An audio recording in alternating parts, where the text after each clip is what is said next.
But even just from my account right now, the new account that I started relatively recently, that has 250 followers, which is funny to think of, like 260 followers. I mean, we've done like $70,000 in cash from 250 followers, you know? What?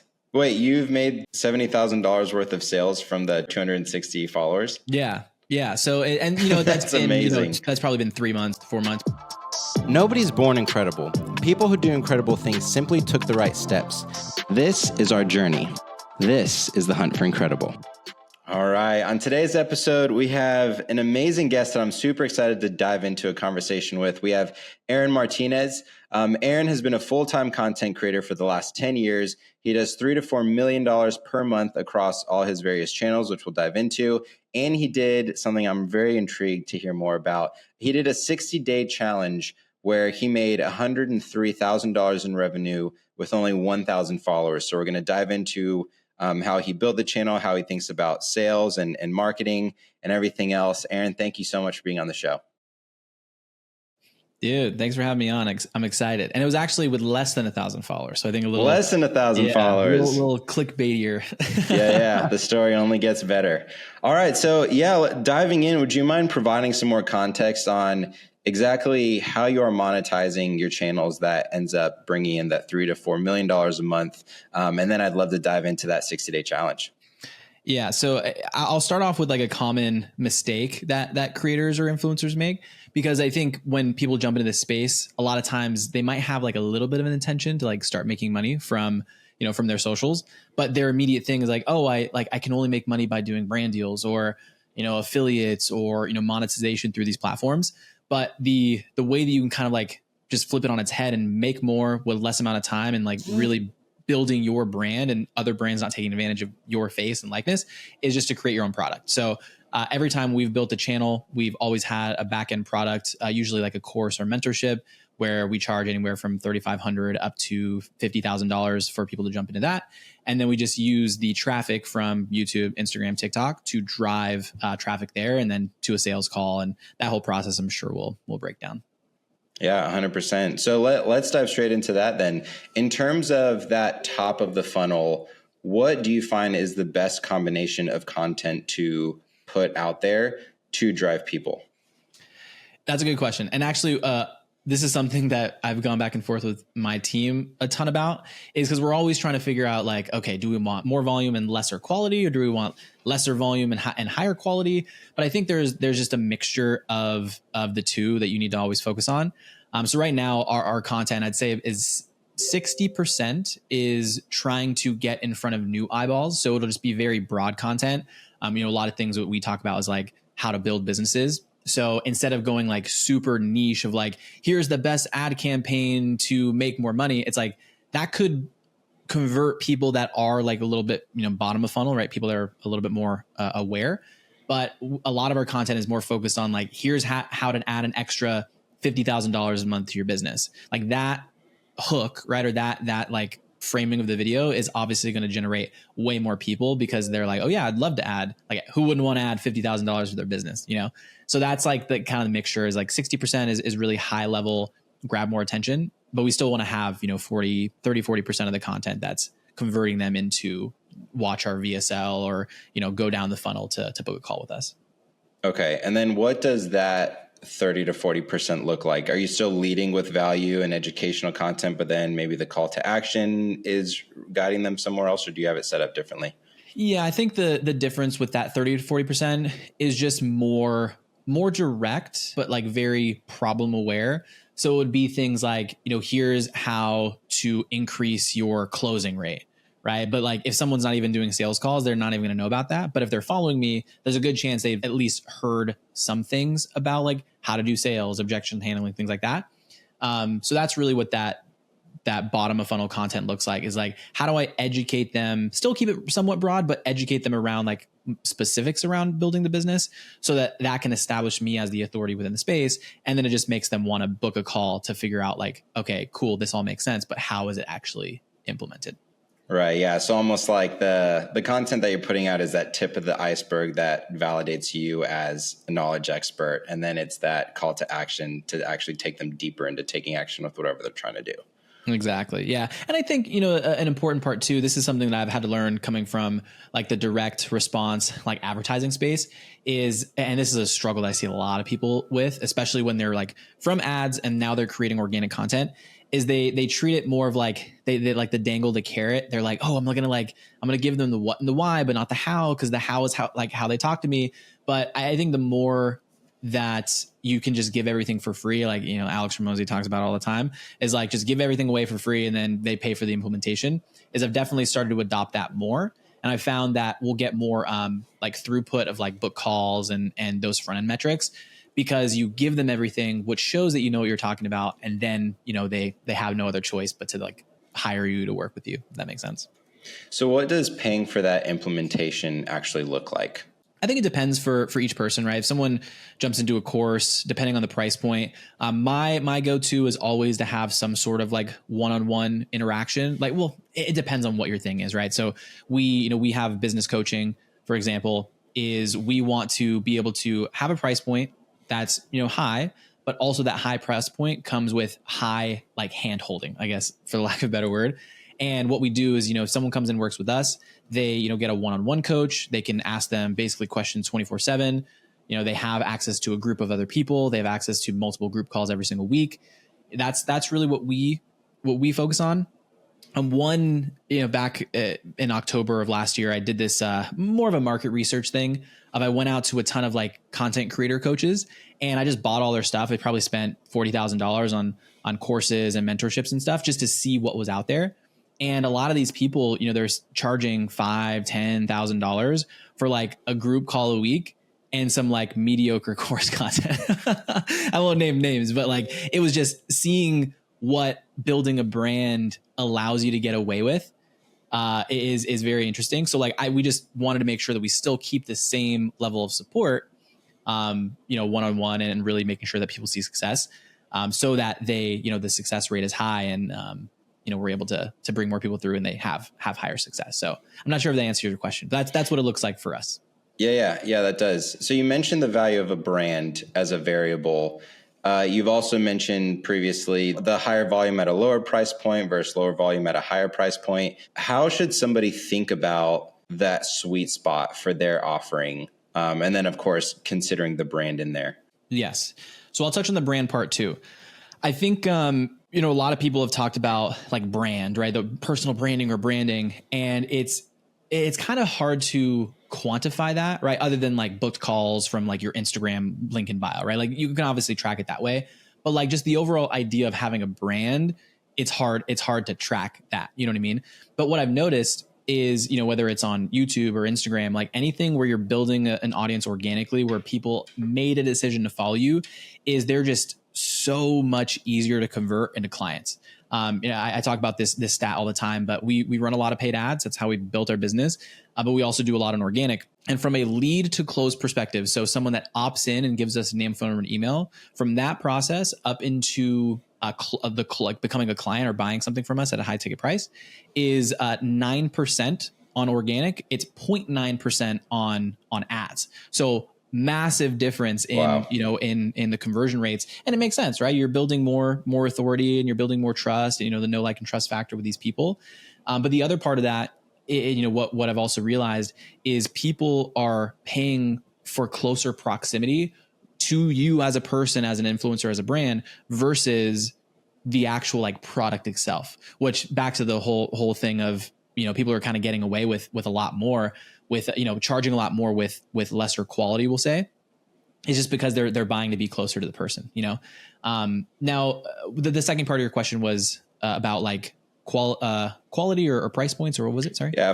Finding the sweet spot between high volume, lower price point versus lower volume, higher price point. Yeah. So I don't think there's an and or or right in this, like, should I do this or should I do that? It's all going to be very dependent on your goals. So for example, goals and like time frame within that. So for example, if someone tells me, hey, Aaron, I want to make $20,000 a month in the next 15 days, right? I'm not going to tell them go create an organic following and, sell them a low ticket subscription, right? $100 a month or $50 a month, because it's just going to take way longer volume. Now, if you have a longer time horizon, you're like, hey, Aaron, I want to build $20,000 a month in the next year. Yeah, I mean, maybe you can do it, you can do it through a low ticket subscription, but a lot of times people are impatient and they don't want to wait, right? So my go-to is always like, hey, if you want to, like, based on your goal, 10, 20, 30, 50 grand a month, just reverse engineer how many clients you would need to bring in on a high ticket price point versus a low ticket price point, with the understanding and the mindset shift that someone that buys, like, it's just as easy to sell someone a $5,000 product as it is to sell them a $500 product. And I think that's the main reason why people like will price it a lot lower, is because they don't think that people will pay them the higher amount, when that's just not the case. Right. It's almost like a self-worth, like a self-limiting belief issue that they're working through. Yeah. Exactly. So I do some minor business consulting with some close friends, and there's one friend of mine, I absolutely love her to death, but she was really struggling with revenue. She was like, I need to make more money. And she was killing herself with her business. She has a media company that does really, really great work. And I looked at her pricing and was like, just double, and in some cases triple your pricing. She was like, oh, but I don't know. I don't know if anybody will pay for that. And I said, no, just trust me, go out there, push it, and just see what happens. And sure enough, she doubled her revenue within a few months, literally just from increasing the price. Like, it was just a self-worth issue where she said, I don't know if I value myself or my time, because she was looking at her time and saying, okay, how do I value it? That's how I'll market it, as opposed to saying, what value does my product offer to people? And then I'm going to price it based on that. Yeah, that's huge. And I think the main thing that I want people to take from what you just said is that all she did was change the price. I think when a lot of times people will increase price, they're like, well, what do I need to add? Like, I need to add more coaching, whatever. It's like, no, you just change the price and people are still going to buy it. You know? So that's huge. Yeah. 100%. Okay. I do want to dive into the 60-day challenge, and then we'll circle back around to the 1,000 questions that I have from this conversation we've already started on. Tell me more about what that challenge looks like, how you planned it out, and how you executed. Yeah. So this was around the time that I bought all those courses, and, I learned some stuff. Don't get me wrong. Like, I know I kind of like poo-pooed on them a little bit, but like the courses, my thing is like, if I can just take one or two things away from this, like I consider the investment well spent, So, I did take some things away from those courses, and I was like, okay, I want to show people how simple it is to not only like build a following, but also monetize a small following. Because, because I've been doing content for 17 years and, full time for 10 of those, is obviously like I've built up my own followings where like I can just go put out an offer and like people will buy it, But I wanted to make it a point, and that was an objection that I was getting a lot. I was like, well, Aaron, you already have this amount of followers or whatever. So I was like, all right, I'm going to scrap all that. I'm going to make a brand new Instagram account and just make a commitment to myself. I'm going to post every single day for 60 days. And through that process, I'm going to learn a lot. I'm going to figure out what works, what doesn't, and then also be able to make money from that following. So I'll kind of give a high level, and we can go deeper into it. But pretty straightforward. I just scripted out videos, posted once a day. Sometimes I would post, sometimes I would batch record like 3 or 4 at a time. There was like a 2-week period where, obviously was still running another business at the time, and other things that I was accountable for. So there was some days where I was like, me and my editor were just like grinding it out, and was like, I only did one today, so you're going to have to edit that. He's in the Philippines. So it worked out to where I would make a video, he would edit it overnight my time, and then I would post it the next day. And it was just a grind for, probably 2 weeks. It was just like, I only had time for one video a day. And then, we would get into a groove where it worked out. The obviously one of the questions is like, well, how did you like monetize that? The benefit was obviously I already had an offer, like our RCA offer, where we taught salespeople, not already existing salespeople how to make money online through commission only sales. So we already had a powerful offer on the back end that was $9,800. And all we would do was, I'd make content, and naturally I would have people that would reach out. And, the link in my bio was just to a video that explained what the offer was. And then that led to a call, a call they would book with either me or our sales team. And we would just sell people in. Like it might sound really basic and simple, but I think the problem that people run into is they, number one, don't have an offer that's compelling. And number two, they don't push people to that thing, right? For whatever reason, whether it's fear of success, fear of failure, whatever it may be. But to be honest, it was pretty simple, right? It wasn't easy. It was a grind, but it was simple. What elements do you think are required? And I'd love to hear yourself as the example of what you ended up selling. What makes an offer compelling? Dude, that's a whole podcast. Yeah, I think a couple of things that I always look at, compelling offer, and obviously Alex Hormozi has actually no, that's $100 million leads. So $100 million offer, the purple Alex Hormozi book. I always refer people to that book. It's just such a great, breakdown of how to structure offers, guarantees, presenting it, things like that. Now, the thing that I always look at is, okay, what are you doing on a daily basis? And like, what are you coaching on? My biggest pet peeve, and this happens a ton in the coaching space, is people will, like, let's say they're a real estate agent, right? They will start to coach. They're like, oh, I've learned a lot in real estate, so let me become a real estate coach.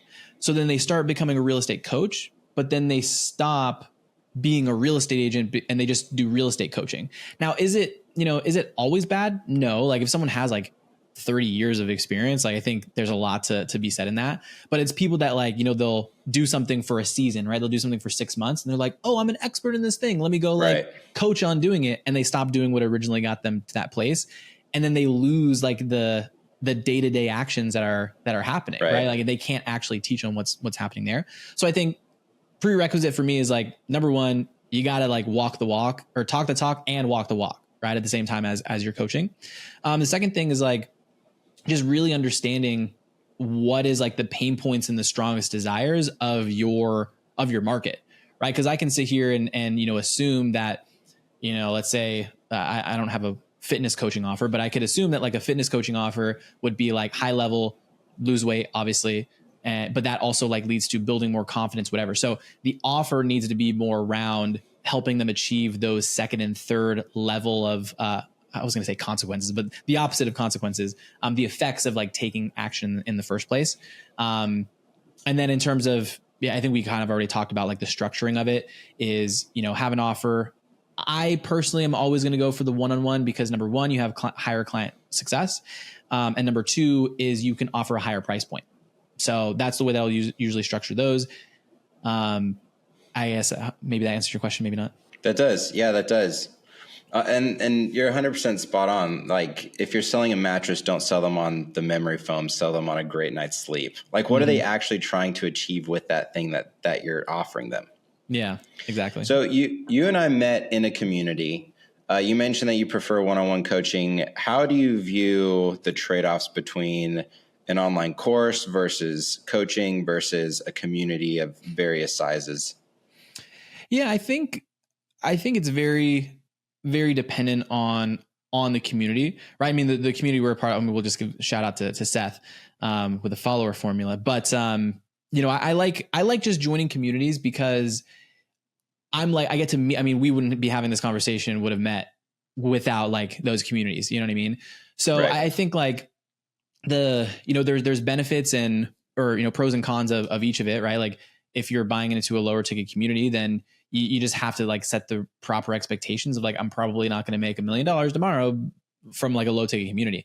But I think, I think it's cool, especially now where, again, I come from the world where it is like mostly high ticket, and that's over the last 6 or 7 years. Like, that's the majority of what has been out there. But now, like with things like school and, more people figuring out what low ticket communities are, it's really like lowering that bar for more people to be able to join communities that don't have $7,000, $8,000, $15,000 to invest in business coaching or, whatever it may be.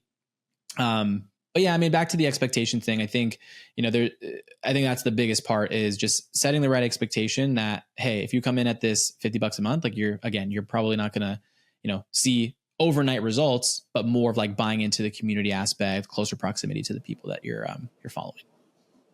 Yeah.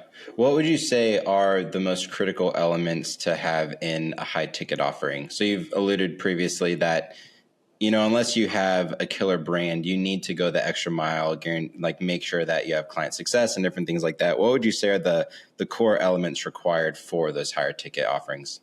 Yep. So higher ticket, and I'll just define high ticket as like, 3,500 is kind of low end. And then higher ticket would be, that's kind of endless, right? We have a $80,000 offer. So the offer would be, if you're doing the group coaching versus one-on-one, I would say like the minimum for group coaching, it's going to be very dependent on your audience as well. This is a really crucial part is if you, and when I say audience, I'm saying like you have B2C, right? Business to consumer, you have B2B, right? Business to business. And then you have kind of like a middle area of like business, like B to solopreneur, kind of like a one man band, or they might have, one or two team members and, they're not like a full on business, but, they're getting started in that. Is I do believe that if you're in the B2C audience or your audience is B2C and you're helping consumers, is naturally those people are just going to need more support. Because a lot of times what you're doing is you're getting someone from 0 to 1 versus with B2B, it's like you're getting them from like 1 to 5 or 1 to 10. And it's just like jump starting is just way more time consuming, way more difficult a lot of times because you have to get through a lot of focuses on mindset and limiting beliefs and, am I actually valuable enough to, kind of what we were talking about with your friend earlier. So I would say figure out who your audience is, who your audience is, and then I would have more support on the B2C side. And, if that's one-on-one, I would say, maybe, one call a week could, like a one-on-one call, and then maybe a mixture of like group, right? So more of like a hybrid of like group plus one-on-one. If it's more group coaching, I always recommend, depending on, again, the audience is minimum like 1 to 2 calls a week, but a different, some can be Q&A, some can be, training, things like that. And then B2B is you don't necessarily have to have as much support because you're not getting them past those initial limiting belief pieces. But just, to give context for us, our offer is $15K for the B2B is $15K. And we have everybody gets a one-on-one coach that they have 24/7 access to. And we have, I think, 9 group calls a week. But to give a compare and contrast for our B2C offer, RCA that we had is everyone would still get a one-on-one coach. It was $9,800, but we had 37 group calls a week. So very different contrast because again, those people like the B2C audience is they needed a lot more help with mindset and like getting them past that initial hump.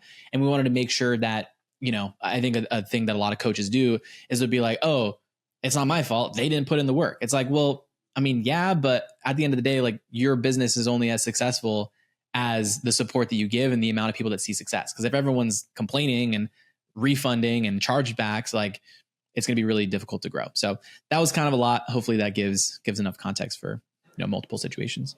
Yeah, that's helpful. How much structure do you advise for those higher ticket offerings? So is it more like we'll give you the information, or is it here's a program, like do these steps and follow up to make sure they do the steps, et cetera, to make sure that you do have the successful outcomes you're looking for, because then that's more marketable and everything else. So you're saying for our thing? Yeah. Yeah. So what we call it is it's called the implementation pathway. So the first thing, like the first video that people look at when they come to our program is that, right? The implementation pathway. And what that is the cool thing of not only building our business, but also like bringing so many businesses through. If we've been able to identify like what are the steps that need to be taken in order to see success, and also like the bottlenecks that show up. Because at the end of the day, like business is all about solving problems. And every time you solve a problem, you just introduce another problem, right? So it's like what we realize is that the problems that come up is like they come in depending on where they are. Let's say they're brand new, for example, is number one, we have to help them figure out what their offer is. So that's step number one, like figure out and refine your offer. So we help them do that. Then step number two is like, okay, traffic. How are we going to get traffic into people to get on the phone with, right? So traffic could be through ads. It could be through organic, YouTube, Instagram, whatever. So then we solve that problem. Okay, cool. We have the offer. We know how to get leads. Now it's like, okay, how do we book calls? Cool. Then we book calls just by sending calls to action. And then they start having sales calls. And like the next difficult part is like, okay, how do I close? How do I make a higher close percentage? So then we solve that problem. And then, so it really, I can go all day long, but it's like, there's always going to be a new problem that needs to be solved.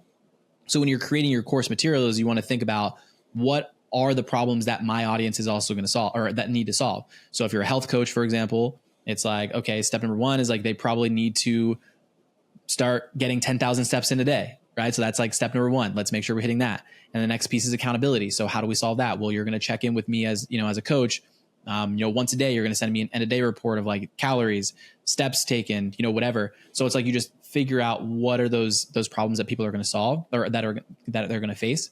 And what that also does too is it creates confidence for your clients, understanding that you're like 10 steps ahead of them and know exactly what the process is going to be. And it just creates so much conviction in them when it's like, okay, I did what you told me, step number 1, step number 2, and now I'm seeing results. And that's how you create long-term clients. And like you said, just the ability to give them that confidence that you're going to help them reach their goal. That's good. You took a YouTube channel from 10,000 subs to 40,000 subs in 2 years, and it's now doing $400,000 a month in sales. Can you share a bit more about what that journey looked like? Yeah. So my background's in YouTube. So I've been, again, online for 17 years. Like the first video that I uploaded, it's funny, it's still out on YouTube. Like I look at it, when you upload a YouTube video and it'll say like, posted 3 days ago, 4 days ago, like mine says posted, I think 18 years ago at this point. Wow. So this was like 2008 is when I was uploading, and I was like 12 at the time. So I'm not going to tell you what the channel is, but it's there. You got to trust me on it. So my background has been in YouTube. I've just been a nerd with it, and I've started like dozens of channels. So it just made sense when we, 15 years later, when we decided to build out this offer, I was like, you know what, like no one's really, the initial idea of is like, I know YouTube will work, but in 2021 is when I started it, is there wasn't really a ton of people searching for remote closing. Like that's what the channel was built around. But I had enough understanding of like building channels for years that based on the search volume for the keyword remote closing, this is getting very nerdy. So tell me to like shut up if I'm getting too specific. Let's dive in. But this was probably February of 2021. As I looked at Google trend data of like 6 months before, there was nobody was searching for remote closing, but 6 months later, there was 3,000 people a month that was searching for it. So I was like, okay, this trend data is interesting. I'm just going to like buckle down and make a video every single week. Actually, we did 2 videos a week that have the word remote closing as a keyword, right? In the title of the video. So my assumption or my hypothesis was, I've seen this happen before with, different channels that I've built, is this keyword is going to continue to grow. Kind of like a stock. It's like when you get early in on a stock, it pays dividends on the back end. So a very important thing though, that I remind people is, I think a lot of people get into content creation and they put so much of their value behind like the views that they get instantly. Short form content hasn't helped, right? Like you post a video on Instagram or TikTok and you're like sitting there refreshing, waiting for you to get, your first 100 views or likes or whatever. But with YouTube, I just set the expectation with myself. It was like, I know this is gonna be a grind, but I'm just gonna post like nothing. Like if nothing else happens, I'm gonna post 2 videos a week and just not miss. And like, I don't care about views. I don't care about subs. I don't care about any of those metrics. I'm just going to focus on what I can control. So I posted 2 videos a week, starting in February, and, it was growing, it was growing a good amount. But because we were running ads as well, on, Facebook and stuff, I'm not saying that we created like the demand for the keyword remote closing, but fast forward a year later is, posting 2 videos a week, is there was now like 15,000 searches a month for remote closing. So posting 2 videos a week with the word remote closing in the title and the thumbnail, and now 15,000 searches a month, is I owned the keyword. Like no one can come into the market and make remote closing videos without me just owning the front page of YouTube for that. So that's 15,000 people searching a month that are watching my videos. So it's kind of just a snowball effect from there. 6 months later, it was at like 20,000 searches a month. 6 months after that, it was at 30,000 searches a month.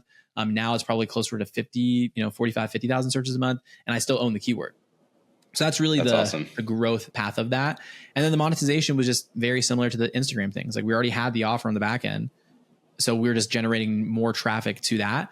But the only difference with YouTube is it just converted at a way higher percentage. We talked about, the difference between the two. But yeah, 9% versus 0.9, which was insane. So that trend analysis that you did, was that using Google Trends, or is there a YouTube specific trend analysis tool you used? There's a couple of tools you can use for keyword research. I always use a mixture of like vidIQ, Google Trends, and then Keywords Everywhere is another software that I use. And it just gives you a general idea of keywords versus competition. what I'm always looking for is how do I find something that has relatively high search volume and then relatively low competition? Because that's kind of the sweet spot of like, if there's a lot of people searching for it, but not a lot of content around it, you can rank within the first page, first couple of results. I mean, 24 hours after you upload a video. So that's a little hack. Yeah. Regarding the like actually monetizing your following, we've talked about how you can do it with smaller followings. Do you find that there's a tipping point or a critical mass at which you say, okay, now it's ready to release? Or is it just like right when your offering is ready, even if you only have 10 followers, you just start pushing out to where like 30% of your content is guiding them towards that offering? So what you're asking is like, do you have to wait for your following to get to a certain point to start No, my selling? question is like, is there a metric that has a tipping point at which you say, okay, now it's ready to monetize? Or is it just, it doesn't matter, once your offering is ready, start talking about it? Yeah, no, I think, and I do want to be clear on this part too, because that brings up what I don't want to happen is people look at like our program and it's like, oh my gosh, I can't offer that much support or whatever. Because you always want to, like, what we recommend is, people that aren't working with us, let's say we have a call with them and we're like, hey, like, to be honest, it's probably not the best fit. Like, here's what you should do instead is, we call it just like creating an MVP. So your minimum viable product is there's a time when you first start where you don't want to overthink like, oh, I need this product to be perfect, right? Kind of back to what you said of like, is there a tipping point? Is I think it's really important to create just like a very, very basic offer, right? And that could just be like a couple of videos and modules, and maybe you are putting in more support because you have more time for, to really drag those people up the hill and to see success. But no, I don't think there is a tipping point. I think it's just create something that's minimum viable product and then bring people through that. You can have 5 followers, you can have 500 followers, but bring people through it. There's always going to be people that like look at you as the expert because you're showing up on, on some of these platforms. And then you can use those people as a test dummies, if you will, to see what's working and what's not. And when I say test dummies, I mean that in the best way possible. Cause a lot of times, like if you set it up as like your minimum viable product, or we like to just frame it as like a beta launch, is you're framing it to them like, hey, this isn't like the final version of the product, but I am going to give you more support and it's going to be at 1/5 of the price point that we actually launch it at. So that's a little thing that we've done with every single offer that we've started, is just bring in a beta offer. Because the other thing too is like, you don't really know what's going to work until you do it. So this gives you the opportunity to test it with not as much, not as much pressure for it to be like 100% successful, because you're setting those expectations. Do you use that discount for the beta launch as a tool for scarcity as well, to say like, hey, it's a brand new offering, so it's discounted, but here's the deadline? Mm-hmm. Yeah, 100%. The way if we're launching a new offer, so for example, I did this recently, is we're testing this new like funnel offer that we're doing, and like people kind of know me in the space, so they know that I'm not using it as like fake scarcity. I think as long as it's real scarcity, I think that's important. But yeah, I think it's a great thing, because if you set the expectation that like, hey, I'm doing this as a beta and I'm launching it and you're going to get it at this price point, which is much lower, is it will definitely drive more interest in that. And again, people don't have crazy high expectations. So 100% used as a sales strategy. Awesome. How do you think of Instagram versus YouTube? So you previously spent a lot of time in YouTube. You built up and understand how businesses should be built around that in depth. And now it sounds like you're spending more time in Instagram. Do you think of those two things as two different tools, or do you think of them as like similar tools, but they're just used differently? Yeah. So difference between Instagram and YouTube, originally, like my thought process like a year ago, when I wasn't like super familiar with Instagram and we weren't really getting a ton of business from Instagram, is my initial like misconception was that, YouTube is like king because they're longer form videos, and Instagram people have a lower attention span, right? That whole like conclusion that I came up with. But I do think that there still is an element to that. I think because more and more people have created short form content on, TikTok or Instagram or whatever, the way that I look at it is it's very much so like a top of funnel, right? And it allows you to get in front of a larger audience with creating the shorter form content. And then you can funnel people into the, into longer form on YouTube, or, one thing I'm going to test here soon is still giving value on the front end. Cause what you don't want to do is like treat it strictly as top of funnel and like only make content that's like, hey, what's going on? I made this video on my YouTube channel, go watch it. Like you don't want to do that. But the way that I'm going to start doing it is I'm going to create like a YouTube concept first, and then figure out how can I make a short form video that still gives value around that topic, but the CTA to be, comment this keyword, or, go to my YouTube channel, whatever, to find a longer piece of that content. So that's going to be something that I test here shortly. So to answer your question, I don't think, to answer your question, I think, short form has come a long way to where you don't even have to have a YouTube channel. You can sign people directly off of Instagram. But I do think that the longer that they spend time with you, the more that they're going to trust you. And it's a lot easier, in my opinion, to get someone to watch like a podcast, right? That's an hour long, than 60 back-to-back short form pieces of content, Totally. 100%. Yeah. That was a big reason for starting the podcast was, of course, like number one goal is to show people and give them the blueprints to go do incredible things in their own lives and build businesses and buy commercial real estate and everything else. But it's also just to spend time with them and let them get to know me, and then build that rapport so they can reach out. And then we book calls. So I offer free coaching calls, 15-minute coaching calls. Anybody can find the link on my Instagram, and just getting to know the people more and building that relationship with the followers, because I really deeply want to add value, and spending time with them over prolonged periods of time is 100% the best way to do that. So in terms of the Instagram content, there's different types, right? So there's some content that's great for reach, othering for nurturing relationships, others for making sales. How do you break up like how you structure your content? Do you do like 30% of each? Do you have a different schedule? What does that look like? Yeah. So one thing that I haven't ventured a ton into, which I probably won't, is like, if we're looking at types of content, I'm more thinking of like, you've probably seen, there's like a video in the background with music, and there's like a quote, right? The problem with those, like, I don't really have a desire to venture a lot into those, because I think all that really happens is it just gets you in front of and gets you a following from the wrong audience, because it's just too broad, So when I'm thinking about content, I don't really care about going viral. Like if I can get a video that hits 10,000 views, I'm happy. If it hits 100 views, I'm happy. But even just from, my account right now, the new account that I started relatively recently, that has 250 followers, which is funny to think about, like 260 followers.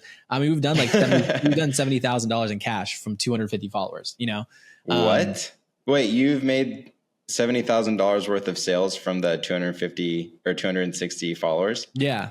So, and that's been, amazing. That's probably been 3 months, 4 months, but like, to be honest, I haven't really even doubled down on the content, just because I've been super busy. I haven't really doubled down on the content until like the last 30 days. So a majority of that has come in over the last, I'd say 30 to 60 days. So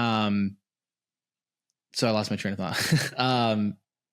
So the content from a education standpoint is I'd much rather like create content that is valuable, that might not get as many views, but it will showcase the expertise within the space.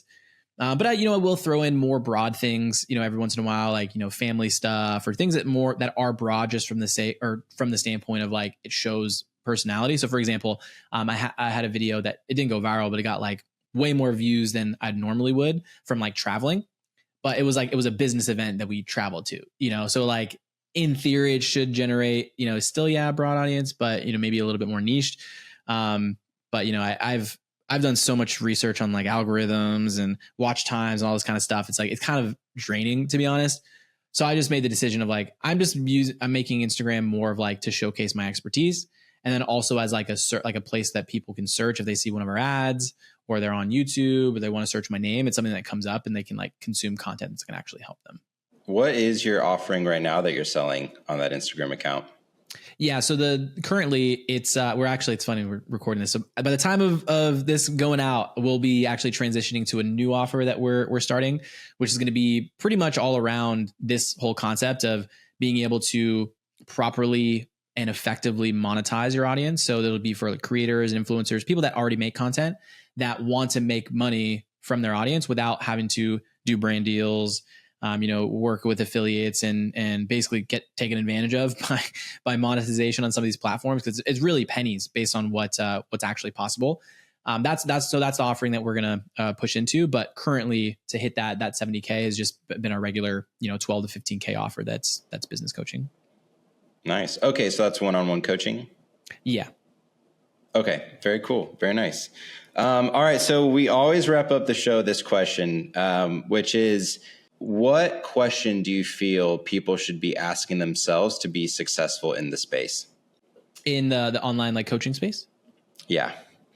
Yeah. I think the biggest question people need to ask themselves is like, and this isn't like this is going to sound very broad, but like, what do I actually want? And what I mean by that is like, I think people go way too surface level of like, what do you want? Oh, I want to make $10,000. It's like, okay, cool. But like, why? So that I can travel more. Why?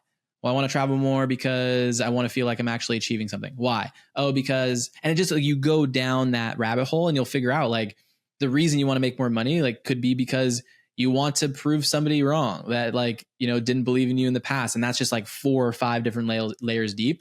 Because unless, there's a book by, what's his name? I think Simon Sinek is the Start With Why, is just understanding like what that end goal is, because that's truly going to be the only thing that pulls you through the hard times and, the struggles and the down parts in the whole journey. Cause it's tough, right? Like I know it might seem, from this interview, it's like, oh, we're like, Aaron's seeing a lot of success, but it's like, you got to remember, I've been doing this for 17 years and like probably 12 or 13 of those years was not fun. I mean, it was fun, I learned a lot, but it's a long process. Like the only thing that kept me to the end, and, it's changed now that I have, family.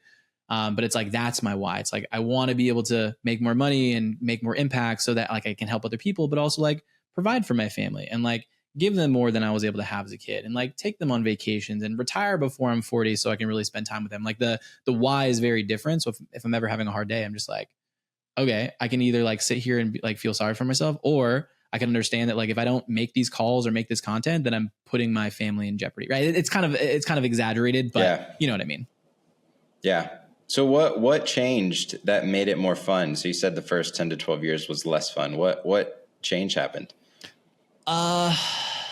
Yeah, I think this is a big thing that I hear a lot of people talk about is, and I think it's not a wrong way of thinking about it, but people are always like, do something that you're passionate about.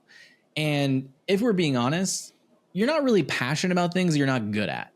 You know what I mean? Like it's through like learning and trial and error and following on your face that you get passionate at it, because you like start to see success with it. So I think that was the biggest thing that changed for me was, falling on my face over and over and over and over again. But then like finally seeing that glimmer of hope and glimmer of success of like, oh, this is actually fun because I know that if I do this, this, and this, I'm going to be able to see a result on the other end.